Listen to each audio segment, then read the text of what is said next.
Subscribe to our YouTube channel. Press the bell icon to get the latest updates. जनता के विवेक, फैसले और निर्णय पर कभी भी सवाल नहीं उठाया जा सकता, ऐसा हमारा मानना है। 5 राज्यों में चुनाव परिणाम कांग्रेस पार्टी की आशा के विपरीत रहे हैं। हमें उत्तराखंड, गोवा और पंजाब में बेहतर परिणामों की अपेक्षा थी, लेकिन हम ये स्वीकार करते हैं कि हम जनता का आशीर्वाद पाने में असफल रहे। पंजाब में सरदार चरणजीत सिंह चन्नी जी के रूप में हमने एक विनम्र, स्वच्छ और धरातल से जुड़ा नेतृत्व देने का प्रयास किया, लेकिन सरदार अमरिंदर सिंह जी के नेतृत्व में 4.5 साल की सत्ता विरोधी लहर से नहीं उबर पाए। जनता ने बदलाव के लिए मतदान किया। हम जनता के इस जनादेश को स्वीकार करते हैं और आम आदमी पार्टी, श्री भगवंत मान, श्री अरविंद केजरीवाल को मुबारकबाद देते हैं। उत्तर प्रदेश में हम कांग्रेस पार्टी को जमीनी स्तर पर पुनर्जीवित करने में तो सफल रहे, पर हम उस जनमत को सीटों में नहीं बदल पाए। लेकिन कांग्रेस पार्टी उत्तर प्रदेश की हर विधानसभा में गली कूचे तक पहुंच पाई। हम उत्तराखंड और गोवा में बेहतर चुनाव तो लड़े, पर जनता का मन नहीं जीत पाए, विजय के आंकड़े तक नहीं पहुंच पाए। हमारे लिए एक सीख है कि हमें धरातल पर और अधिक मेहनत करने की आवश्यकता है। हमने इस चुनाव को जातिवाद और धार्मिक ध्रुवीकरण के मुद्दों से दूर रख जनता के मुद्दों पर वापस लाने का सतत प्रयास किया। वो चाहे बेरोजगारी हो, वो चाहे महंगाई हो, चाहे वो डूबती अर्थव्यवस्था हो, चाहे वो जनता के समक्ष रोजमर्रा का संकट हो, चाहे वो शिक्षा हो, चाहे वो स्वास्थ्य हो, चाहे वो ढांचागत विकास हो। परंतु यह भी सच है कि भावनात्मक मुद्दे जनता की जिंदगी से जुड़े इन मुद्दों पर कहीं ना कहीं हावी हो गए। हम चुनाव हारे या जीतें, लेकिन भारतीय राष्ट्रीय कांग्रेस देश की जनता के साथ लगातार खड़ी है। हम जनता के मुद्दों को, महंगाई को, बेरोजगारी को, अर्थव्यवस्था को, शिक्षा को, स्वास्थ्य को, ढांचागत विकास को, इन सब मुद्दों को जिम्मेवारी के साथ उठाते रहेंगे। हम हार के कारणों पर गहन दृष्टि से आत्म मंथन और आत्म चिंतन दोनों करेंगे, संगठन पर काम करेंगे और भविष्य में और बेहतर प्रयास करेंगे। कांग्रेस अध्यक्षा श्रीमती सोनिया गांधी जी ने यह भी निर्णय लिया है कि वो बहुत जल्द कांग्रेस कार्य समिति की बैठक बुलाकर इन सारे हार के कारणों और 5 राज्यों के चुनाव पर एक व्यापक अंतर्मंथन कांग्रेस कार्य समिति करेगी। हम चुनाव परिणामों से निराश जरूर हैं, पर हताश नहीं। हम चुनाव हारे हैं, पर हिम्मत नहीं हारे। हम कहीं नहीं जा रहे। हम लड़ते रहेंगे जब तक जीत हासिल ना हो जाए, और वो जीत जनता की जीत हो। हम लौटेंगे नए बदलाव के साथ, नई रणनीति के साथ। सभी विजेताओं को एक बार फिर दिल से बहुत बहुत हार्दिक बधाई और 5 राज्यों की जनता को एक उज्जवल भविष्य के लिए बेहतर शुभकामनाएं। I'll say it very, very briefly in English and then I'll take your questions.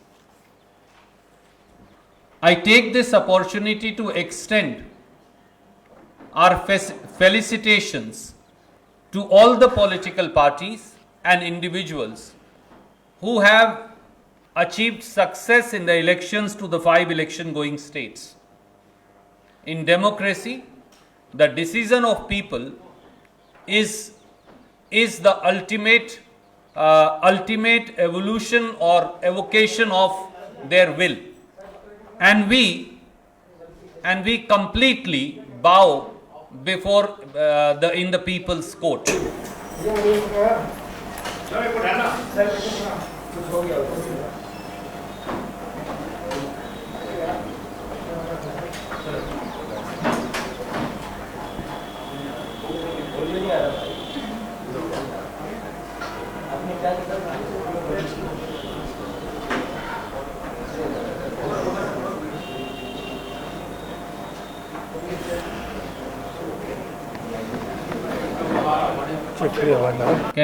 Can you hear me now?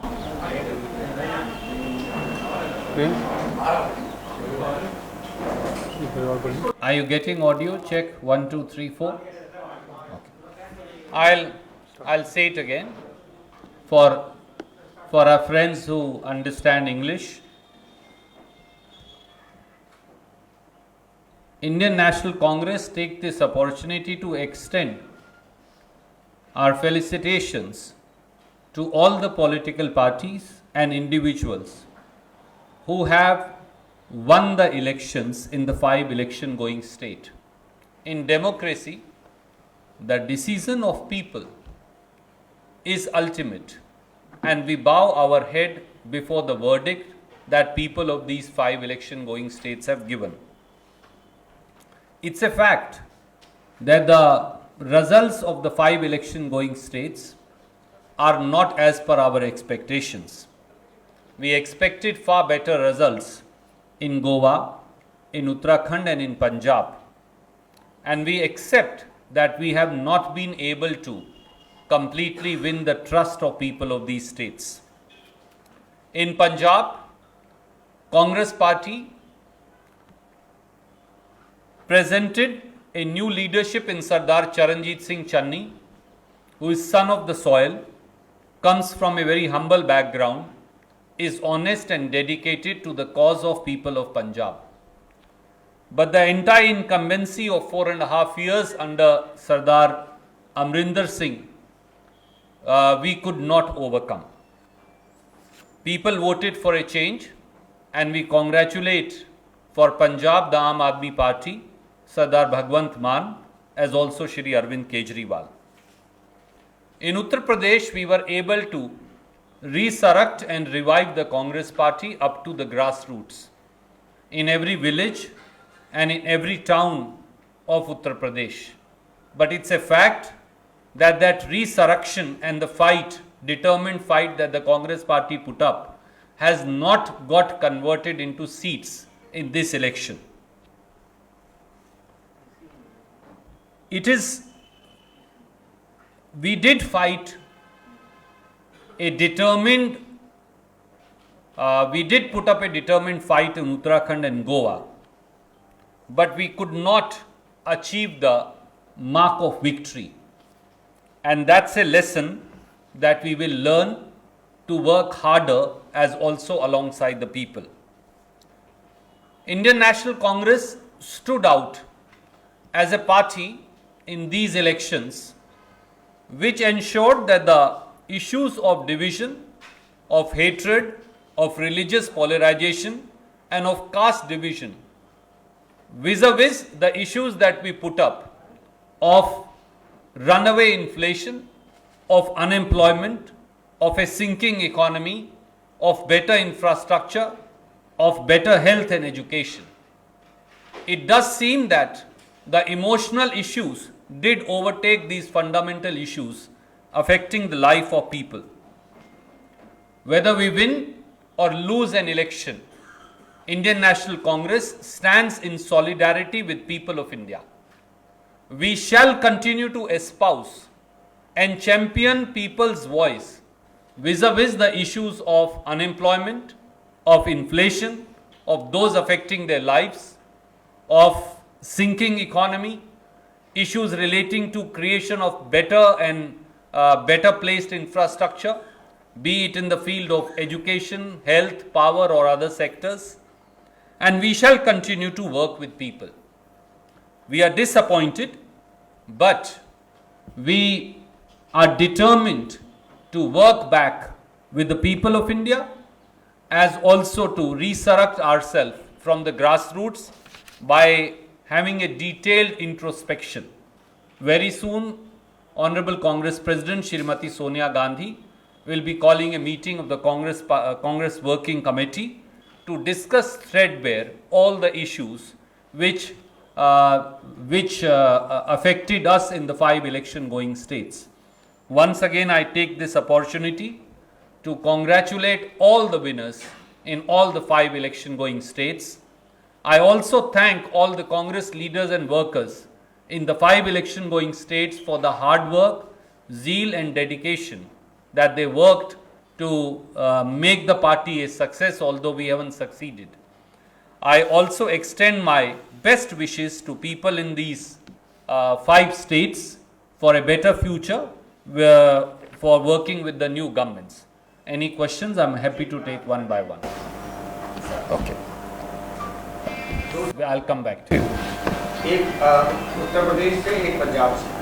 Uttar Pradesh में प्रियंका गांधी वाड्रा की मेहनत काम नहीं आई चुनावी नतीजों के तौर पे, और दूसरा पंजाब जिसमें की उम्मीद ये की जा रही थी आपकी पार्टी की तरफ से ही कि किसान आंदोलन के बाद ज़्यादा अच्छी उम्मीद है सरकार रिपीट करने की, लेकिन क्या वहाँ आंतरिक कलह जो है वो पार्टी को खा गई? आदरणीय साथी, उत्तर प्रदेश में श्रीमती प्रियंका गांधी जी ने सामाजिक न्याय की लड़ाई लड़ी। मैं सिर्फ इतना कहूंगा कि जो लड़कियां लड़ सकती हैं वो कभी हारती नहीं। लड़कियां दृढ़ता से खड़ी हैं, लड़ी हैं और लड़ती रहेंगी। प्रियंका गांधी जी के नेतृत्व में उत्तर प्रदेश की हर विधानसभा तक कांग्रेस पार्टी का तिरंगा पहुंचा, हमारा काडर क्रिएट हुआ। हर मुद्दे पर जो उत्तर प्रदेश की जनता से जुड़े थे, श्रीमती प्रियंका गांधी और कांग्रेस नेतृत्व ने आगे बढ़कर लड़ाई लड़ी। ये सही है कि हम उसे जनमत में इस बार नहीं बदल पाए, पर हमें भी विश्वास है कि वो बीज जो प्रियंका गांधी जी ने और कांग्रेस के नेताओं ने, कार्यकर्ताओं ने अंकुरित किया है, वो बीज एक दिन वट वृक्ष बनकर उभरेगा। पंजाब में आपने कांग्रेस पार्टी के वैचारिक भिन्नता का मुद्दा उठाया। मैं ये कहूंगा पंजाब ही क्यों, हर प्रदेश के अंदर, प्रदेश में जो हमारे नेतागण हैं, हमारे साथी हैं, उन्हें ये सोचना पड़ेगा कि क्या वो एक दूसरे से राजनीतिक प्रतिस्पर्धा में कहीं उस पेड़ को तो नहीं काट रहे जिस पर हम सब बैठे हैं। क्या राजनीतिक इच्छा शक्ति या राजनीति में पद पाने की इच्छा इतनी मुखर तो नहीं हो गई कि हम कांग्रेस पार्टी को हराकर दूसरी पार्टियों को मजबूत कर रहे हैं। जब मैंने अंतर मंथन और आत्म विश्लेषण की बात की तो मुझे खुले मन से यह कहने में दिक्कत नहीं कि हर प्रदेश के अंदर जहां चुनाव हैं वहां भी, जहां चुनाव होंगे वहां भी, और जहां चुनाव होने हैं वहां भी प्रदेश के हर नेता को समेत मेरे, हम सबको बजाय केवल राष्ट्रीय नेतृत्व की ओर देखने के ये आत्मविश्लेषण जरूर करना पड़ेगा कि क्या हम उस पेड़ को ही तो नहीं काट रहे जिस पर हम खुद बैठे हैं। अगर हम उस टहनी को ही काट देंगे तो माफ कीजिए, फिर पेड़ भी गिरेगा, टहनी भी गिरेगी और नेतागण खुद भी गिरेंगे, जैसा कई राज्यों के परिणामों से सामने आया। इसलिए आज इस मन से, बड़ी बेबाकी से और मुखरता से मैं ये कहना चाहूंगा, विनम्रता से भी कहना चाहूंगा कांग्रेस पार्टी के साथियों को कि हमें उन प्रांतों में भी जहां हम चुनाव हारे हैं और उन प्रांतों में भी जहां भविष्य में चुनाव होंगे, हमें यह सुनिश्चित करना पड़ेगा कि व्यक्तिगत प्रतिस्पर्धा प्रजातंत्र की गरिमा के अनुरूप हो। जब वो राजनीतिक दल जिसके हम हिस्सा हैं उसी का नुकसान करेगी, जब उस पेड़ का ही नुकसान करेगी जिसकी टहनी पर हम बैठे हैं, तो वो व्यक्तिगत प्रतिस्पर्धा व्यक्तिगत नुकसान में बदल जाएगी, जिसका परिणाम हम सबको भुगतना पड़ेगा। मैम, जनता को ऐसा क्या दिखा कि उनको बेरोजगारी, किसान आंदोलन, साल भर 3 किसान जो बिल थे और कोरोना के बाद के जो इफेक्ट एमएसएमई और इन सबको पड़े, वो सब इग्नोर किए जनता ने। और दूसरा, पंजाब में व्हाट वेंट रॉन्ग कि आपने चन्नी जैसे फेस लाए जो एससी हैं और एक नैरेटिव आप लोग सोच रहे थे, वो खुद चुनाव दोनों सीटों से हारे। आपने 2 प्रश्न पूछे आदरणीय मित्र, और मैं दोनों का जवाब आपको दूंगा। मैंने बड़े खुले मन से आपको कहा, भारतीय राष्ट्रीय कांग्रेस ने यह प्रयास किया कि चुनाव में हिंदू मुसलमान जात पात, क्षेत्रवाद, भावना में बहे जाने वाले मुद्दे, उनसे उठकर जनता की जिंदगी से जुड़े सार्थक मुद्दे, वो राहुल गांधी जी हों, वो प्रियंका गांधी जी हों, वो कांग्रेस के हर नेता हो, हमने ये प्रयास किया कि वो मुद्दे चुनाव का केंद्र बिंदु बने। वो बेरोजगारी हो, वो कमर तोड़ महंगाई हो, वो डूबती अर्थव्यवस्था हो, वो शिक्षा हो, सड़क हो, बिजली हो, स्वास्थ्य हो। परंतु लगता है प्रथम दृष्टि से कि भावनात्मक मुद्दे जनता के इन सार्थक मुद्दों पर हावी हो गए। पर जैसा मैंने कहा, प्रजातंत्र में जनता का निर्णय सर्वोपरि है और मैं इस मन से न जनता के निर्णय पर, न उनके न्याय पर, न उनके विवेक पर कोई प्रश्न उठाऊंगा। मुझे लगता है कि कहीं ना कहीं एक जागरूक पत्रकार के तौर पर आप सबको भी इस सवाल का जवाब ढूंढना चाहिए। दूसरी बात आपने कही पंजाब में नेतृत्व बदलाव की। पंजाब में 4.5 साल से एंटी इनकम्बेंसी थी और 99.9% विधायकों ने एक स्वर से वहां नेतृत्व परिवर्तन की मांग की। हमने केवल उस मांग को स्वीकारा, हमने उससे ज्यादा कुछ नहीं किया, क्योंकि अगर मैंने इस सवाल का जवाब पहले भी दिया है कि अगर हम वो मांग ना स्वीकारते तो फिर आप बोलते कि कांग्रेस का शीर्षतम नेतृत्व है वो ऑटोक्रेटिक है, वो विधायकों की बात नहीं सुनते। और 111 दिन की सरकार में सरदार चरणजीत सिंह चन्नी ने, जो एक साधारण दलित परिवार से आते हैं, एक सबल नेतृत्व भी दिया, एक बेहतरीन सरकार भी दी, और वो सारे निर्णय जिनका और लोग वादा करते थे, सरदार चरणजीत सिंह चन्नी और कांग्रेस पार्टी ने जमीन पर उनका क्रियान्वयन कर दिया। अब कोई ऐसा निर्णय नहीं बचा जो किसी पार्टी ने वादा किया हो जो कांग्रेस ने उसका क्रियान्वयन जमीन पर ना कर दिया। जैसा मैंने कहा, सब नेताओं को पंजाब समेत अब अंतर्मंथन और आत्म विश्लेषण करने की आवश्यकता है कि कहीं हम सब उस टहनी को तो नहीं और पेड़ को तो नहीं काट रहे जिसकी टहनियों पर हम बैठे हैं, और व्यक्तिगत प्रतिस्पर्धा कहीं दूसरी पार्टियों के फायदे और खुद की पार्टी के नुकसान में तो नहीं बदल गई है। उस सत्ता की आकांक्षा इस हद तक, इस कदर तो नहीं बढ़ गई कि हम विरोधी की मदद और खुद के पक्ष का नुकसान करने में लग गए हैं। पार्टी के हर कार्यकर्ता, प्रदेश के हर नेता को इस पर चिंतन करना पड़ेगा। Ma'am, I'll come to you. I have a lot of questions, but I'll just be brief. I'll come to you after him and you ask. And I'll come to you after him, ma'am. I have a lot of questions, but I'll just be brief because one is how long will the party be in denial about the leadership issue? Because of the fact we can see here that you can keep blaming various other people, and you've shown humility today of accepting and felicitating others. But somewhere down the line is the leadership issue. And I'm not even getting and spelling it further because you know what I imply. Would like to know whether you will address this issue, number one. Number two, secular unity in states like Goa and Uttarakhand, which you analyze, has been completely frittered away, and that has allowed what has happened. And now you have to counter an AAP, not only in Punjab, which is being taken over, but even in Himachal. So how are you going to answer these issues?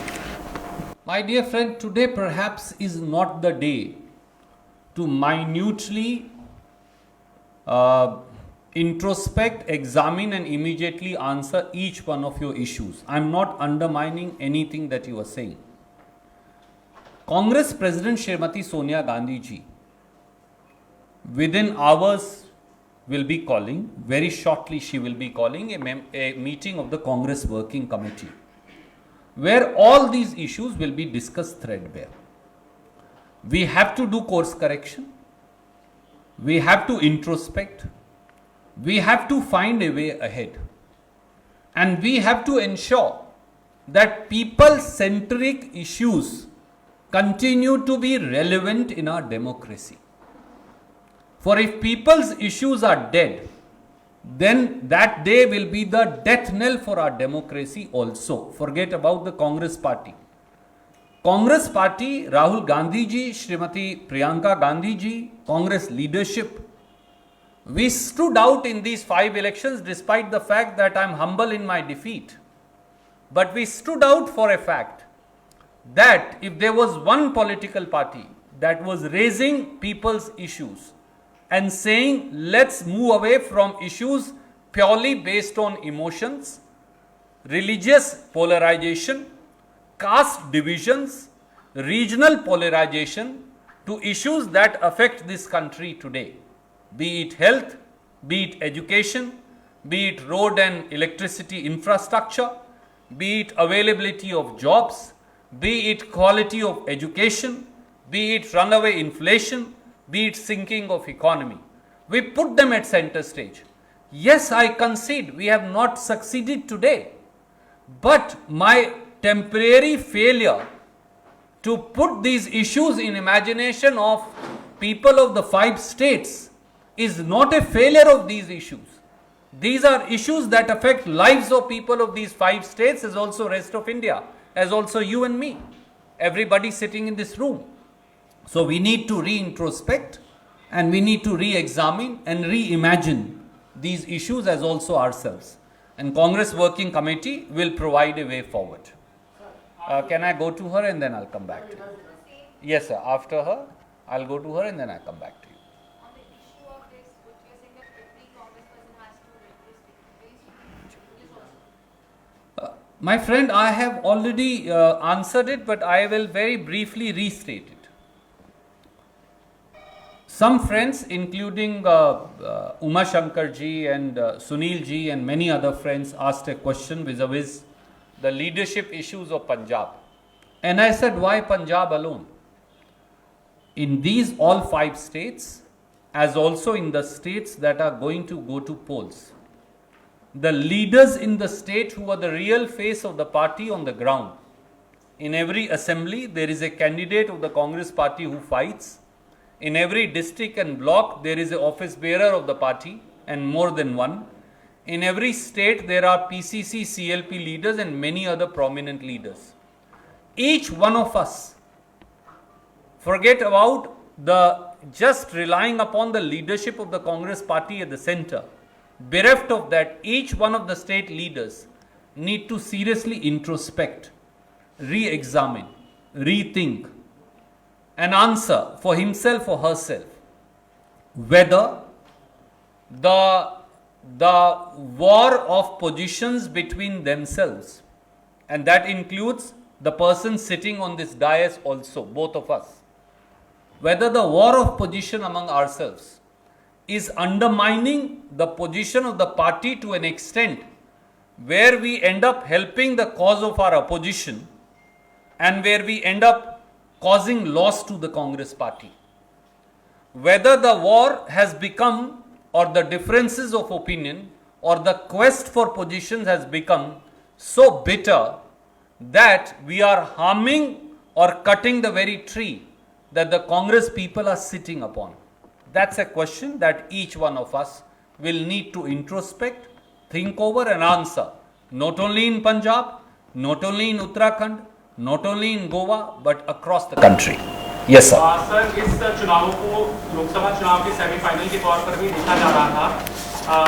Just to brief on that, आपने जवाब दिया कि आपको चिंतन की जरूरत है in comment में. 2024 की राह क्या इन चुनावों के परिणामों के बाद और ज़्यादा कठिन हो जाएगी? आदरणीय साथी, ये बहुत सारे पत्रकार मित्र जो हैं उनके अपने अपने जज्बात हैं और मैं उनका सम्मान करता हूं. मुझे नहीं लगता कि कोई 2 चुनाव एक जैसे हैं. हर चुनाव नया है, हर चुनाव में नए मुद्दे हैं, हर चुनाव में लोग नए तरीके से वोट करते हैं. 2024 के चुनाव के लिए मैं ये समझूंगा कि हमें धरातल पर और ज़्यादा अधिक मेहनत करके संगठन को मजबूत करने की ज़रूरत है और इन चुनावों को हम 2024 के लिए एक सीख के नज़रिए से देखेंगे. Sorry ma'am, I will come to you first. Sir, आपने अभी कहा कि पंजाब में पिछले 4.5 साल से एंटी इनकम्बेंसी थी और आपने सिर्फ अपने विधायकों की बात सुनकर कैप्टन अमरिंदर सिंह को उनकी पोजीशन से हटाया था. लेकिन जिस तरीके से उन्हें उनकी पोजीशन से हटाया गया और इस दौरान जितनी बयानबाजी हुई है, पंजाब में हमने देखा है कि कांग्रेस के काफ़ी गद्दावर नेता भी थे जो ओपनली क्रिटिसाइज करते थे पार्टी के मूव्स को. आपके इस चीज़ को एक्सेप्ट करते हैं कि उससे भी पार्टी को कहीं ना कहीं नुकसान हुआ है और आने वाले दिनों में इस प्रॉब्लम से आप लोग कैसे डील करें? आदरणीय मित्र, ये 3 अलग अलग साथी सवाल पूछ चुके और मैं व्यापक इसका जवाब दे चुका, पर मैं केवल ये कहूँगा, हर बार जब बयानबाजी होगी, हर बार जब हम प्रतिस्पर्धा एक दूसरे से दुश्मनी या नफरत में बदल देंगे, तो हर बार कांग्रेस को नुकसान होगा। और मुझे लगता है कि इस पर हर व्यक्ति को, कार्यकर्ता को, नेता को, छोटे से बड़े नेता को आत्मविश्लेषण की आवश्यकता है। सर, मेरा सवाल ये है कि हिजाब जैसा जो इशू आया चुनाव के दौरान, क्या कर्नाटक के प्रभारी भी हैं, पूरे विपक्ष ने उस मुद्दे को घेरा, आपको लगता है कि ऐसे इशू का बीजेपी को फायदा हुआ? ऑलरेडी योगी 80-20 की बात कर रहे हैं, तो उसकी वजह से उनको फायदा हो, पोलराइजेशन, मतलब काउंटर पोलराइजेशन करने में फायदा हुआ? आदरणीय साथी, इस देश में हर व्यक्ति को सोचना पड़ेगा। जनता का निर्णय सर्वोपरि है और मैं ना जनता के निर्णय पर, ना उनके विवेक पर, ना उनके फैसले पर कोई प्रश्न उठाने की हिम्मत नहीं कर सकता, हो ही नहीं सकता। पर हमें ये सोचना जरूर पड़ेगा कि क्या इस देश में धर्मांधता चलेगी, जातीय विभाजन चलेगा, हिंदू मुसलमान शमशान कब्रिस्तान चलेगा, नफरत चलेगी, बंटवारा चलेगा, विषैला जहर चलेगा, या फिर इस देश में रचनात्मक राजनीति चलेगी? मैंने कहा कि हमने रचनात्मक राजनीति का प्रयास किया। राहुल गांधी जी के नेतृत्व में, प्रियंका जी के नेतृत्व में, कांग्रेस के हर नेता ने यह प्रयास किया कि धार्मिक विभाजन, जातीय विभाजन, धर्मांधता और जो भावना में बहने वाले जो मुद्दे हैं, उनसे हटाकर जनता को सार्थक मुद्दों तक हम उनको जनता के डिस्कशन के अंदर लेकर आए। हो सकता है हम इस बार कामयाब ना हुए हो, पर उसका मतलब ये नहीं कि ये मुद्दे सार्थक नहीं हैं। कांग्रेस पार्टी इन पर लगातार काम करती रहेगी। रंजीत जी, मेरा एक सवाल है। रंजीत जी, आपने आत्मचिंतन की बात की, लेकिन जवाबदेही का जिक्र नहीं किया। 2019 में जब आप लोग लोकसभा का चुनाव हारे तो राहुल गांधी ने अपने पद से अध्यक्ष पद से इस्तीफा दिया। 5 राज्यों में अगर उत्तर प्रदेश को अपवाद मान लिया जाए तो बाकी के 4 राज्यों में जो प्रभारी हैं, जो चेहरा थे, जो या प्रदेश अध्यक्ष हैं, अभी तक उन लोगों की तरफ से कहीं से कोई जवाबदेही या जवाबदेही लेते हुए अपने पद से इस्तीफे की बात नहीं। अकाउंटेबिलिटी की बात कुछ साल पहले कांग्रेस पार्टी में की गई थी। क्या वो सिर्फ राहुल गांधी के ऊपर ही लागू होता है, बाकी लोगों को उसमें आप लोगों ने ये जी नहीं, श्री राहुल गांधी जी ने तो अपनी जिम्मेवारी 2019 में ली ही थी और बाकी सबकी जवाबदेही भी है। और कांग्रेस कार्य समिति की बैठक बुलाने के पीछे यही लक्ष्य है कि नए सिरे से इन सारी बातों पर चर्चा हो, विश्लेषण हो और जो निष्कर्ष निकलेगा वो हम आपको बताएंगे। बहुत बहुत धन्यवाद।